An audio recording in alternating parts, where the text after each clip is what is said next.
Class 9, Chapter 9, Force and Law of Motion. First, what is force?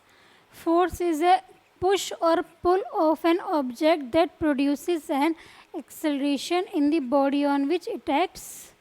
That means if we have a body, the push और पुल means हम उस body को क्या push कर रहे हैं, उसको धक्का दे रहे हैं, and it produce an acceleration. इसमें क्या एक्सेलेरेशन प्रोड्यूस होगी, वो अपनी पोजीशन को चेंज करेगी, मूव होगी, ऑन विच इट एक्ट्स, जिस डायरेक्शन में क्या एक्ट होगी, तो वो क्या होता है, फोर्स होता है. एसआई यूनिट फोर्स की क्या होती है, न्यूटन, और denoted by capital N.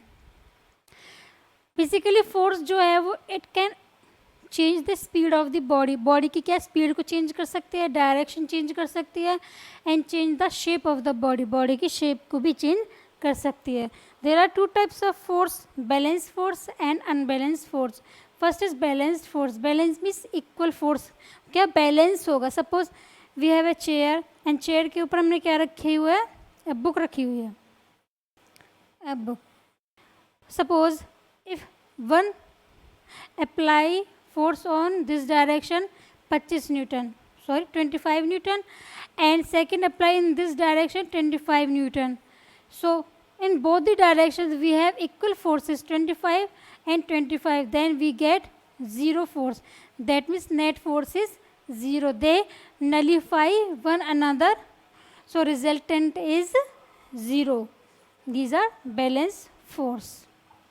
And in unbalanced force, when two opposite forces acting on a body, opposite forces acting on a body, direction of the greater force. That means greater force की तरफ direction होगी. Suppose we have a body, इधर से लगाया 25 Newton, इधर से लगाया, then sorry both are in same direction. That means acting on the body of the greater force. Then 25 plus 25 gives 50 Newton. That means this force is unbalanced force, not in the balance. Okay. And frictional force, the force that always opposes the motion of object.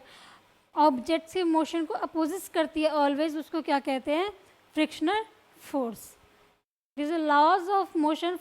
First law of motion, an object remains in a state of rest or in uniform motion in a straight line unless acted upon by an external unbalanced force. That means एक body हमारे पास कोई भी, suppose ए, ये body हमारे state of rest में या फिर state of motion में रहेगी तब तक जब तक हम उसको क्या है, कोई एक्सटर्नल फोर्स बाहर से अप्लाई नहीं करेंगे. अब ये इफ़ ये रेस्ट में ही रहेगी, हम इसको जब तक क्या है कोई फोर्स अप्लाई नहीं करेंगे.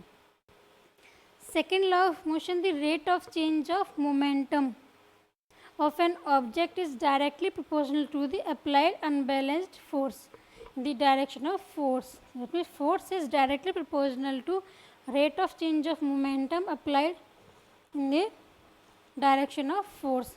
F is equals to ma, n for momentum and a for acceleration. Suppose we have a body and here mass m. Consider little mass and apply acceleration. Force को अप्लाई करेंगे इस direction में तो क्या है, speed उस body की क्या है, इंक्रीज होगी. इफ बॉडी इज हेवियर और greater than the speed of the acceleration is decreases.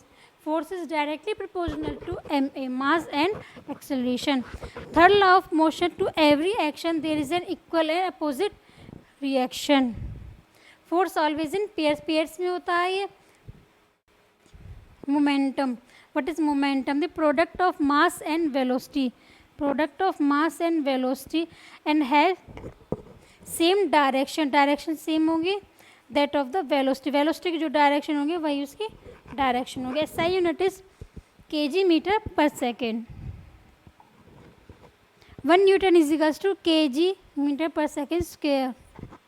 Conservation of momentum.